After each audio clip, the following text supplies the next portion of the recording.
Praise the lord. దేవుని నామానికి స్తోత్రాలు. ప్రియమైన సహోదరి సహోదరుడా, ధైర్యంగా ఉండండి. మన దేవుడు మన పట్ల అద్భుతాలు చేసే దేవుడు. ఆశ్చర్యమైన కార్యాలు మనం చూడాలని ప్రభు ఇష్టపడుతున్నాడు. విశ్వాసంతో దేవుని కార్యాల కొరకు మనం ఎదురు చూస్తూ ప్రార్థిస్తూనే ఉండాలి. మన ప్రతి ప్రార్థనకు ఆయన జవాబిచ్చే దేవుడు. తప్పకుండా మన ప్రార్థన వినే దేవుడు ఉదయకాలమే మనతోనే ఉన్నాడు. మనం ప్రార్థిస్తుండగానే మన ముందు నిలబడి మన ప్రార్థనలన్నీ కూడా వింటూనే ఉన్నాడు.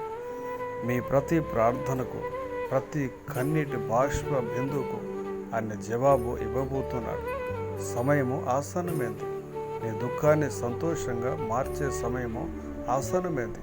అది ఈ రోజు నుండే ప్రారంభించబడింది. ఇక సంతోషించి ఆనందించండి. దేవుని వాక్యము ఈ విధంగా సెలవిస్తుంది. యెషయా గ్రంథం 61వ అధ్యాయం 7వ వచనం అంటుంది, మీ అవమానమునకు ప్రతిగా రెట్టింపు ఘనత నొందుదురు.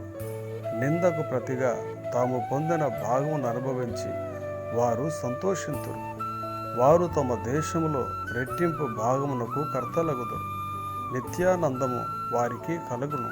ప్రియలరా, అద్భుతమైన వాగ్దానం ఈరోజు ఉదయకాలమే ప్రభు మనకు అనుగ్రహించి ఉన్నాడు. ఈ వాగ్దానం దేవుని పాదాల చింత పెట్టి మనం ప్రార్థిస్తూ ఉండాలి. గొప్ప ఆశీర్వాదాన్ని మనం చూడగలం. మన అవమానానికి ప్రతిగా రెట్టింపు ఘనతనిచ్చే సమయము ఇక ఆసన్నమైంది. ఎంత కాలమైతే అవమానాన్ని భరిస్తూ వస్తున్నావు, నిందలు భరిస్తూ వస్తున్నావు, ఈ రోజు నుండే నీ అవమానమును దేవుడు ఘనతగా మారుస్తూ ఉన్నాడు. నీ నిందకు ప్రతిగా గొప్ప సంతోషాన్ని ప్రభు నీకు ఇస్తున్నాడు. నీవు నివసించే స్థలములో దేవుడు నిన్ను ఆశీర్వాదకరంగా మారుస్తున్నాడు. రెట్టింపు భాగమునకు కర్తలుగా దేవుడు చేస్తున్నాడు. నిత్యము నీవు ఆనందించే కృప దేవుడు అనుగ్రహిస్తున్నాడు. ఒకవేళ మరి సేవకులైతే మీ సేవా జీవితంలో అద్భుతాలు చూడడం ప్రారంభిస్తున్నారు. ఈ రోజు నుండి అది ప్రారంభమైంది.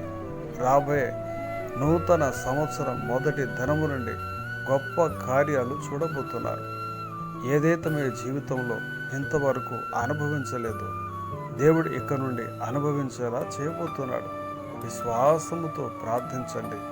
దేవుని ఆశీర్వాదాలు పొందండి. తప్పకుండా దేవుడు మిమ్మల్ని దీవిస్తాడు. మీ కుటుంబాన్ని, మీ పిల్లల్ని దేవుడు దీవించి ఆశీర్వదించి కాపాడునుగాక.